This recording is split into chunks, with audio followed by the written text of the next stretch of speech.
Hi అండి. Welcome to my channel. మన recipe chicken biryani. ఒకసారి ఈ తీరులో చేసుకుంటే టేస్ట్ నెక్స్ట్ లెవెల్.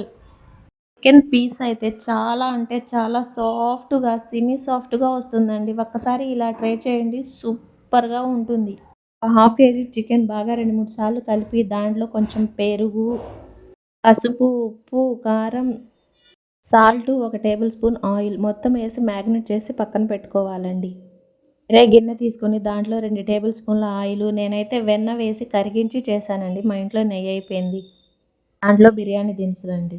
సన్నగా తరిగిన ఉల్లిపాయలు ఎర్రగా బ్రౌన్ కలర్ వచ్చేదాకా వేయించుకొని దాంట్లో టమాటాలు, పసుపు, సాల్టు, అల్లం వెల్లుల్లి పేస్టు వేసి బాగా కలిపి కొంచెం ఉడికిన తర్వాత 2 పచ్చిమిరపకాయలు, మనం మ్యాగ్నేట్ చేసి పెట్టుకున్న చికెన్ వేసి బాగా ఉడకనివ్వాలండి.